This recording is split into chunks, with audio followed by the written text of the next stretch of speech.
Hey, what's going on, guys? I'm Mike, and in this After Effects video, I'm going to be showing you how to even use After Effects. So if you're watching this, you probably have no idea how to use After Effects. You probably heard about it. You kind of understand what it can do, but you have no idea how it operates. So let's go ahead and get started. So After Effects is this little icon down here, and we're just going to boot up After Effects. This is the 2007 release of Creative Cloud CC. So if you don't know, you can actually get After Effects. It's a monthly subscription that you pay to Adobe, but then you get like every Adobe program. So and After Effects, Photoshop, Illustrator, those are all one of them. So when you first boot up After Effects, you get this pretty typical panel here. You can create a new project, open a project. These are used to create team projects. So you could make a project and work on it with someone maybe who lives in a different city or on a different PC. You can create a team project, but we don't want to do that. We're just going to create a new project.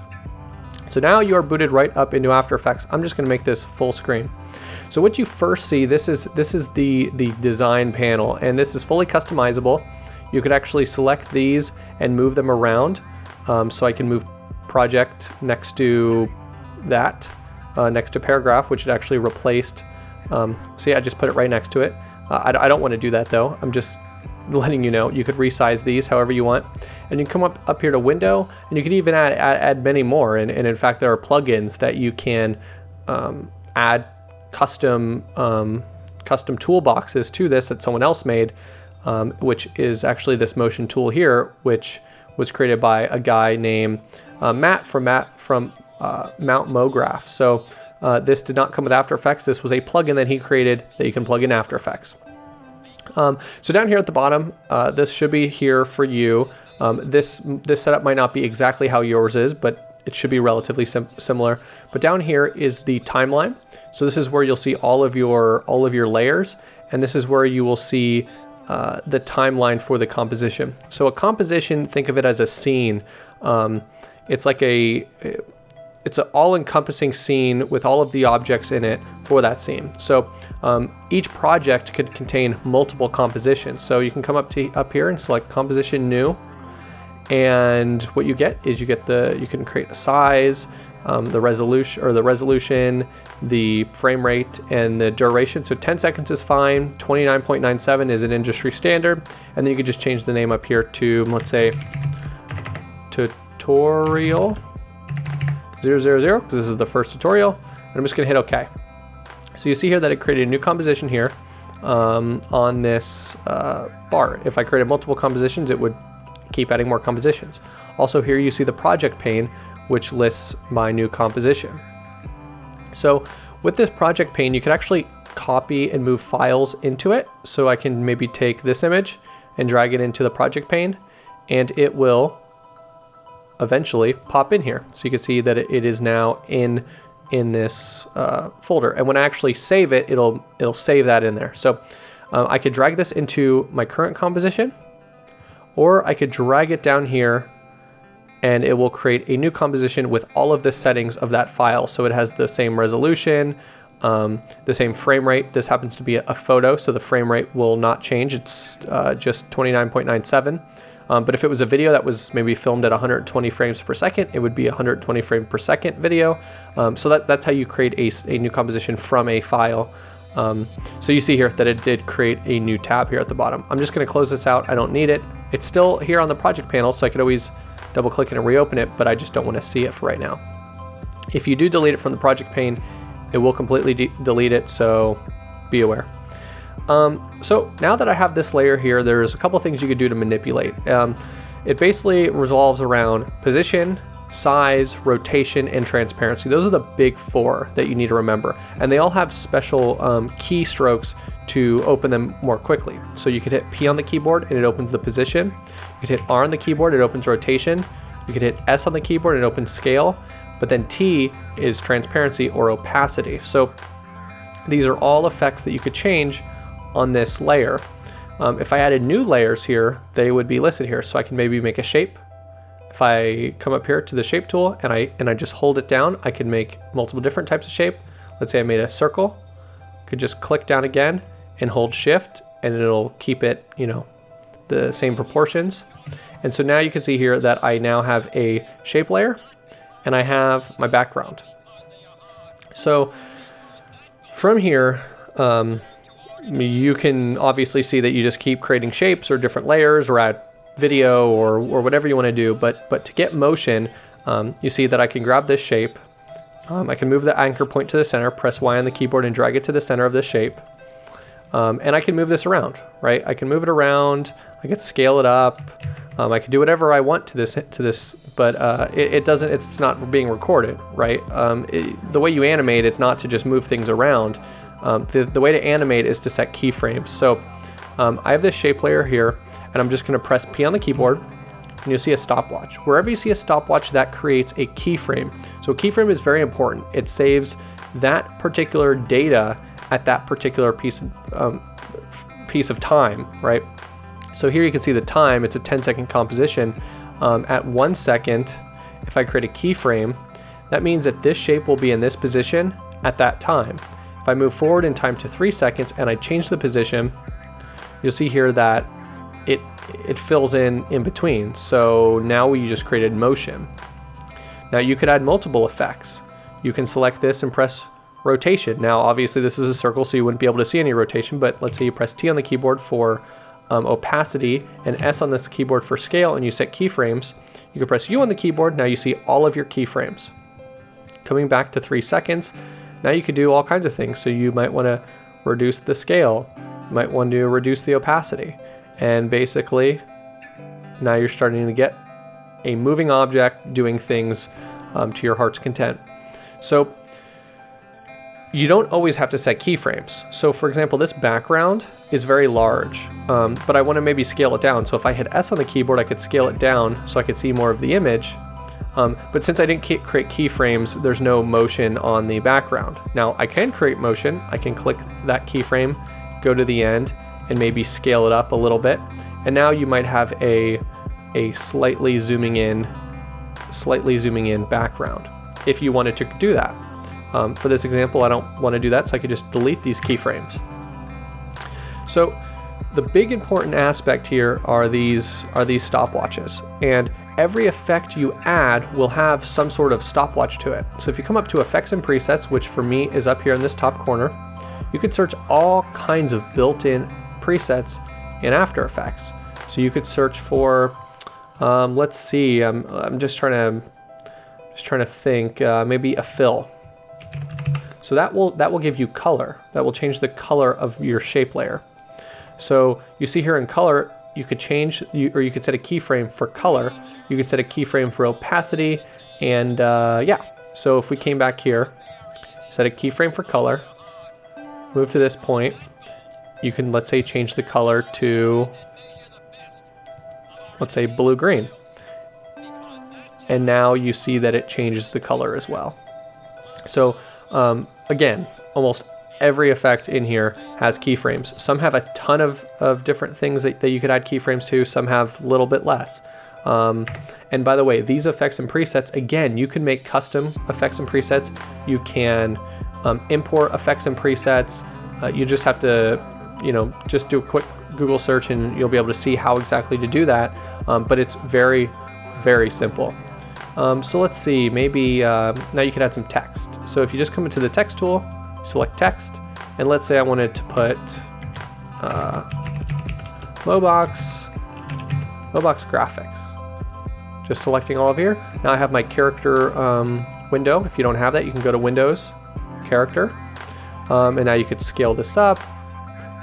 You can change the boldness, just like any other photo manipulation app. And now, by the way, when you have caps lock on, it will not refresh the screen, so just make sure you unhit caps. So with this text, you can see down here, you can open this up, and this is where a lot of the properties are held for each layer. So you can go to text, you can open transform, path options, more options, and again, you see all of these different keyframes. So I can transform this text. I could say the position, the scale, the rotation, the opacity. Now I press U on my keyboard, I see all of my available keyframes, and I can do the same thing I did with that shape, just on this text. So I can move it up, I can increase the scale, and I can even add a little bit of rotate to it, and maybe make it fade out to 0. So you see there, it's all about just movement, right? So that's just kind of a quick little insight into how to use keyframes in After Effects. So these keyframes are all linear, meaning that there's no acceleration, the velocity is constant. So what you can do is they actually inputted a specific tool called this graph editor. So I could select position and select this graph editor, and now you could see the movement here. So you could see that this is how many pixels per second. It's moving at about 100 pixels per second, and you could change this graph and see what that looks like. So you can see that it goes fast and then it kind of slows down the position. Now the downside is that if you have multiple of these, they all kind of have their own little keystrokes, so you'd have to match them all up the best that you can. So you can see it's a little funky.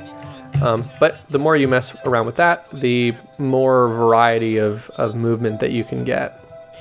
So one big thing to note is motion blur. And to add motion blur to an object, you click on this tool right here, Enable Motion Blur for Layers. Now this will be added to the whole composition, but if it's not initiated on the layer level, it won't matter.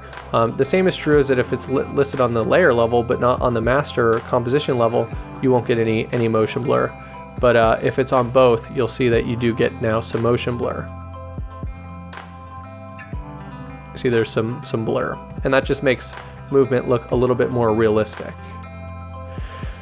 So I'm trying to think what else you might want to know about After Effects. The big thing is to just keep things moving. So let's create a new composition. Composition new. All of this data is fine. Now I'm just going to create a static background. Layer new, layer new, solid. So what this is basically doing is creating a solid.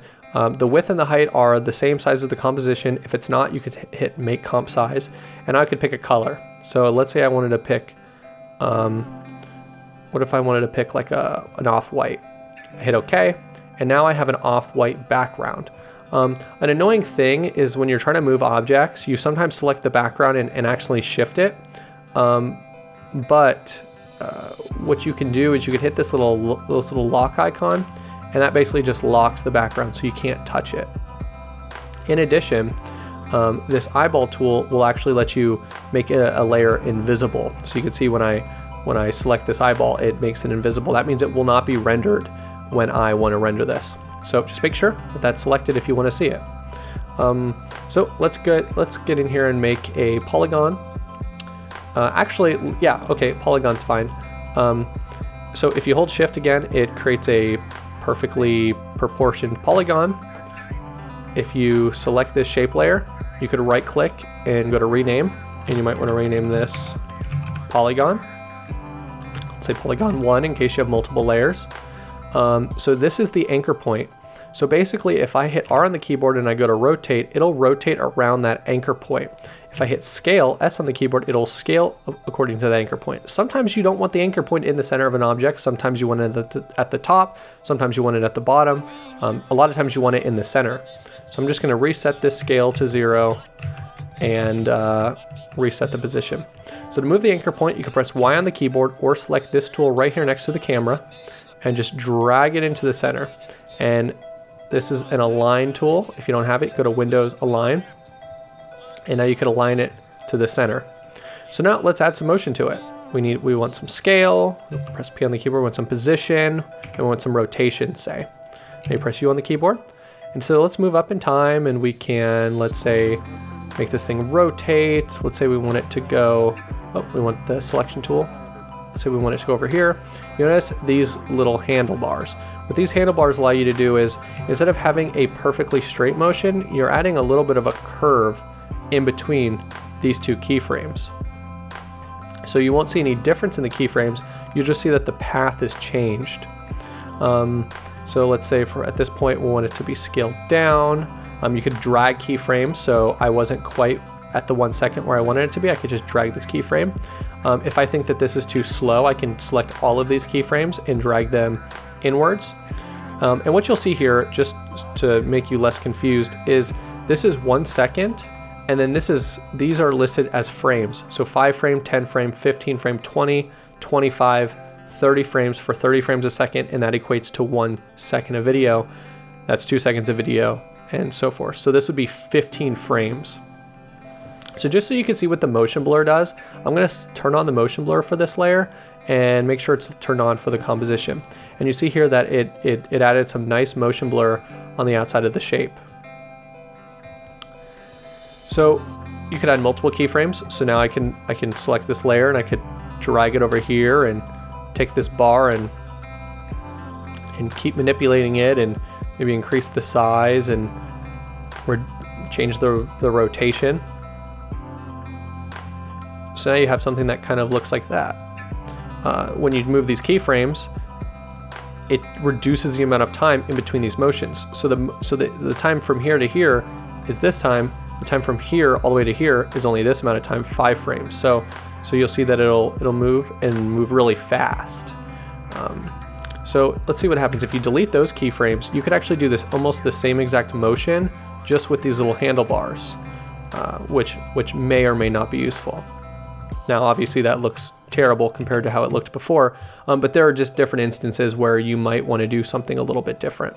Now, these all don't have to be lined up, so I could select maybe these keyframes and move them over a couple frames. Select these keyframes, move them over a couple frames, and now you're going to have something that looks a little bit wonky.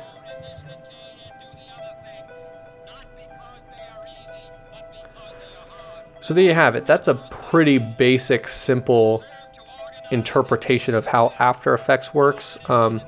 It was about 15, almost 20 minutes, but basically what you need to know is that stopwatches create keyframes, keyframes create motion, and keyframe positioning dictates motion over time. So the closer together keyframes are, the less amount of time in between those two positions or those two scales. So that's kind of how you manipulate it. And if you want to change the velocity in between those keyframes, you can go into the graph editor and do that. One last tip. So I'm just going to select all these keyframes and drag them out. It's extremely fast. I can just hit shift and hold all these keyframes and drag them over. I can just select all these keyframes, right click, and come down to Keyframe Assistant and go to Easy Ease. And what that does is it basically changes this, let's see how I make this. It basically, remember how it was very square? What it basically does is curves it for you, and it curves it the same for all of the layers. So that way you have a consistent motion. I'll move them all back so you could see. It appears that this keyframe was moved on accident. So you can see that it does smooth it out just a little bit. If you only smooth it out on certain keyframes, you'll see Keyframe Assistant. I'll select the let's say the position. Right click, let's say Easy Out. See what that gives us. Well, you can just kind of see that the rotation and the position aren't quite matched up perfectly. So that might be something that you're wanting, but I just select them all and do the same for all. So one last thing before we go, I'm just going to show you how to export in After Effects. So right here we have your compositions. Come over here to Render Queue, and this is where everything is saved. So these would be where all your renderings that you want to be rendered would be located. So what you would do is you come to your composition that you want to render. You could zoom out, you can see that this is 10 seconds. If you only want to render up to 2 seconds, you could just drag this bar over and it will only render for the amount of time that this bar is covering. This bar could be moved, so you could say only render this time. Obviously there's no keyframes there, so there would be no value in rendering that. But that's how you would change the rendering time, or the rendering, I guess, comp time. So you'll come up to Composition, Add to Render Queue. If you want to only save a frame, so let's say you wanted to save this single frame, you can go to Composition, Save Frame as File, but we're not going to do that. We're just going to save to Render Queue. So from here, you could change some settings. You could add your own, so make template. You could see a couple that I made. PNG image, Beta Pro, Alpha Only. Those are all ones that I created, but there are other ones in here that that you could use. I did create a tutorial on how to make these presets, and you can see it in the top right corner. It'll probably be at the end of this video, where you can make you know, custom ones. But then you click here, comp 1, and this is where you would save it. So it's saving it as an AVI file. I don't save an AVI file, but you can if you want. And then you can hit render, and it would render out that file at that location. So let's just see, we rendered it out. Let's go to the location that it rendered it. I think it rendered it right here as comp 1. And you could see that it rendered it out. And there you go. So that's just a really simple way. That is the philosophy of After Effects. Be sure to check out other tutorials on how to use some of the more complicated aspects here in After Effects, as well as a tutorial that may be out or may be up and coming regarding the philosophy of motion graphics. So anyways, guys, if you enjoyed this video, give it a like. Be sure to subscribe. Check out the other tutorials on this channel. And as always, thanks for watching.